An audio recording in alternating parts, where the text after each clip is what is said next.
you're breaking things into the two camps, the sort of never do's and the conditionally do's. How does one do that well? So let's take truth and freedom, which are, I think, two very important things because I have a North Star of human flourishing. And so everything that I do, I'm trying to aim it towards what improves human flourishing for the largest number of people, what decreases human suffering.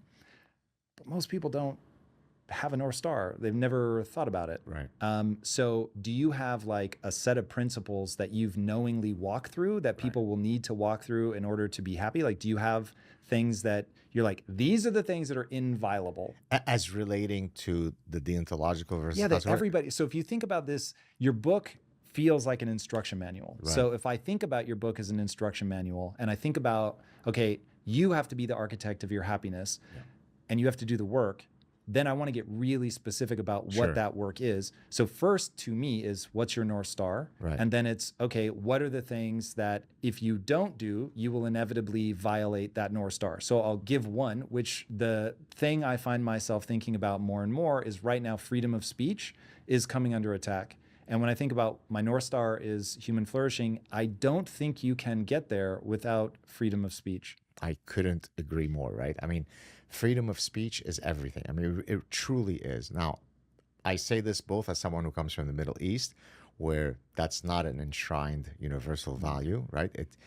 Freedom of speech in the Middle East, as has been throughout the entire history of the human condition, is really a consequentialist thing. Yes, you have freedom of speech, but don't criticize religion X.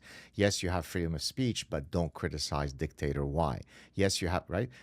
And that's why I get upset, by the way, when I see contemporary public intellectuals exactly committing those types of deep moral transgressions, right? Yes, I believe in freedom of speech fully, but surely not for the orange Himmler Donald Trump. Yes, I believe... Orange Himmler. Right. Yes, I believe in the presumption of innocence principle in American jurisprudence, but certainly not for gang rapist Brett Kavanaugh. Sure, there is no real evidence that he did any of those things, but we can't take a risk with this guy. And so let's presume that he is guilty, because after all, it's only a job interview, right? Sure, I believe in journalistic integrity, but it was perfectly fine to suppress the Hunter Biden story because otherwise Orange Himmler would have become president. So you see how in each of those three examples that I just gave, there's a deontological principle that you should always adhere to, but somehow, because you've suddenly become a political tribal person, you're now willing to violate using a consequentialist calculus. This is wrong. And that's, by the way, one of the reasons why when I've gone after some of the folks that we might know in common, I really did it advisedly, because at first I thought, I don't want to burn a bridge with this person. They're a nice person. I went after another person recently, by the way, contrary to pragmatic calculus. Let me explain.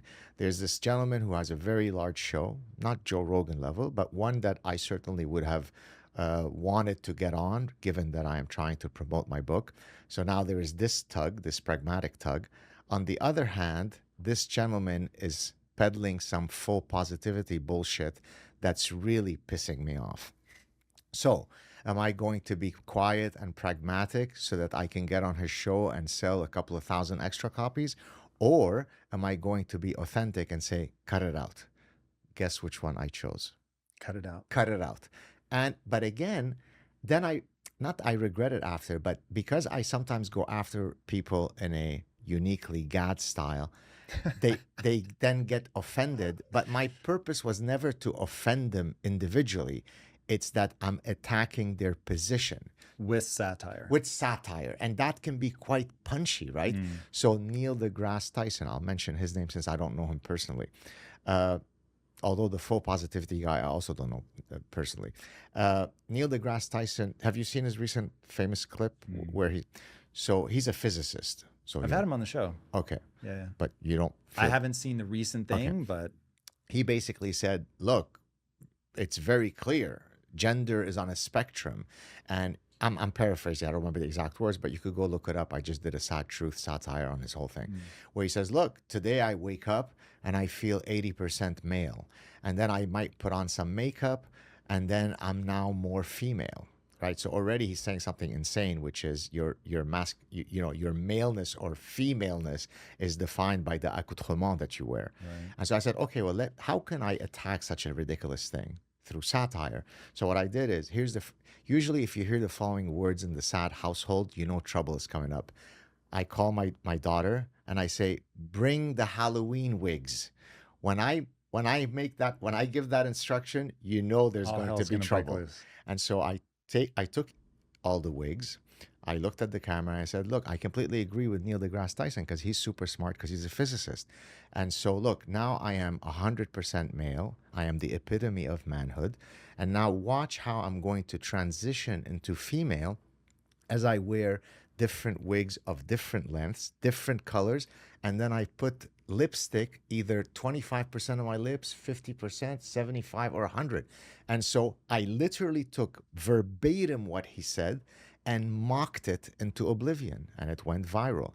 Now, I didn't do that because I'm a mean guy who is trying to hurt Neil deGrasse Tyson's feelings.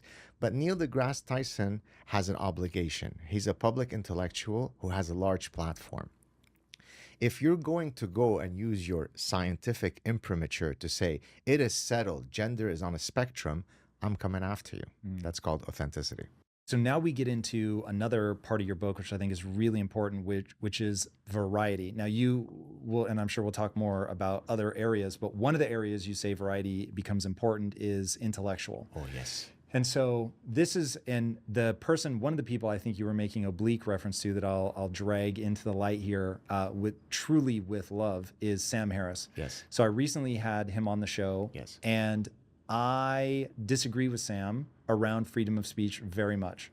But I think the way that people are dismissing him is a mistake. And so the reason I think that is because he's grappling with a problem. Again, I think he's come to the wrong conclusion, but he's grappling with a real problem. And I want, because of epistemic humility, my absolute just pervasive, not only fear that I'm wrong, I know I am frequently wrong. Right. And so I want challenges to my ideas, which you also talk about in the book. Again, guys, this is a book about happiness, but you're really giving a value stack that I think is critical for people to work through in their own lives in order to actually make this real. You're talking about people really do have to understand, you have to want to be challenged. That's going to be the thing that makes you stronger. You have to want intellectual, even variety in your life. And so where this gets very difficult, I think Sam is being authentic.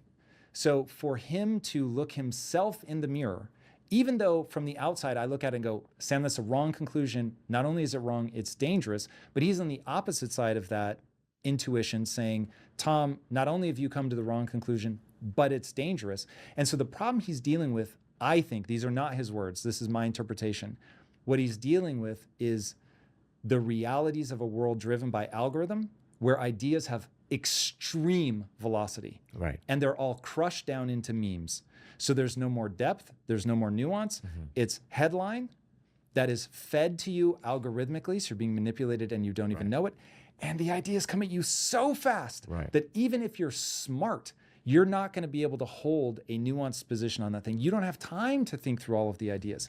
And so in grappling with that, again, I don't agree with his conclusion, but I really think he's approaching the problem sincerely.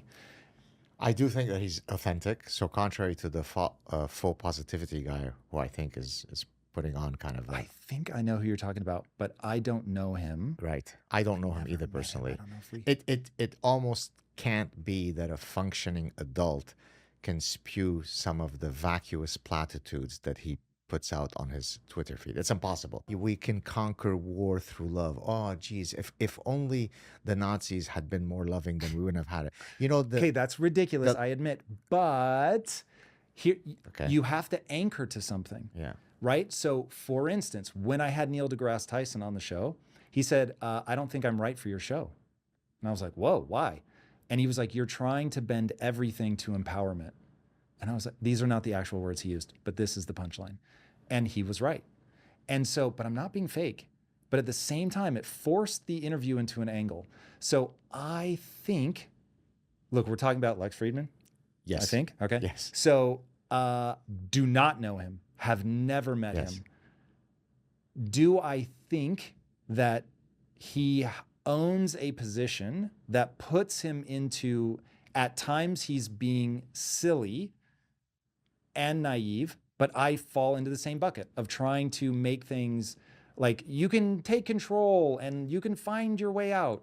So I understand how I'm just as guilty of something. So if I look at my own behavior, I'm like, what am I trying to do? I'm trying to anchor my life. I need a way to think about the world. I need a way to organize the complexity. So just as my eyes don't go, there's 17,000 photons in this wavelength bouncing off of that quarter inch of thing, it just goes, that's gray, that's blue, right? And so, now I can deal with the world. We all need an orienting mechanism. Yeah. Now, if all of us go, there's limitations to my orienting mechanism, and I have to distrust myself, then you probably are in better shape. And I will speak for myself. If you made fun of one of my ideas through satire, one, I'd be like, I made it. And then two, I'd be like, it does sting, man, I won't lie. Yeah. But at the same time, it's kind of how I think about Dave Chappelle when he makes fun of white people. Right. I'm like, Dave Chappelle is one of the most insightful people I've ever seen in my life. Never met him, but oh dear God, do I think that we need him? And so I'm like, word, like I find it funny. But that's what anti-fragility is, right? I mean, yes, Nassim Taleb is the guy who kind of popularized that term, but the concept of anti-fragility exists since the time of certainly Seneca. So I have in one of the chapters of the Happiness book, I have an epigraph from Seneca where he basically argues that strong trees and that have deep roots are precisely those that have been exposed to severe wind stressors. That's why they then become non-brittle. Trees that haven't been exposed to wind stressors then break off very easily. Well, of course, that anti-fragility concept, squeaky doors don't break, that which doesn't kill you makes you stronger, those concepts, those maxims apply to your ideas being scrutinized, right? So, for example, when I went after Sam Harris's ideas, or when I go after the full positivity of Lex Fridman, in my view, someone with testicular fortitude would basically say, hey, Gad, why don't you come on my show and let's hash it out? Or, hey, why don't I come on your show? Facts. Because, there has never been a context where I've said something and that I wasn't willing to stand by it. Because for better or worse, when I say something, good luck to you if you want to debate me on it, because I just like you, I have epistemic humility. I'm very modulated about what I know and what I don't know. When I know something, I walk with the swagger of someone who knows it. But there's a million things that I know almost nothing about. So if you ask me, what has been the repercussions of the legalization of marijuana in Canada? You know, you're Canadian. What do you think? You know what, Tom? I know very little about this. I'm not going to try to wing it. I simply don't know enough to offer you an intelligent answer. But if you take the positions that some of these gentlemen or other gentlemen have taken in the public sphere, then expect guys like me to say, I'm calling you out on it. Now, someone with strength, with a spine says, let's hash it out. But then when you block me and all this kind of stuff, people thought, oh, I'm hurt. I don't care if you block me or not. What it does to me, it's a dishonorable act. It comes from my Middle Eastern background, perhaps, right? You don't block, you fight. I fight not physically, you fight the ideas. And so, and to go back to happiness, the reason why people say, you always seem to be, twinkle in your eye, you always smile, because I'm confident within my personhood. There are no fissures in Gad. So even though I'm not a tall person, I walk as though I'm 15 feet tall. Why? Because I exactly don't have to remember 73 stories. There's only one story I remember. It's called the truth. And so that's why I think truth and freedom are so fundamental, not just as an existential philosophical thing, but to my flourishing, to my happiness, to why I'm smiling all the time, because I have a non-fractured personhood. If you like that clip, check out the full powerful episode here, and I'll see you there.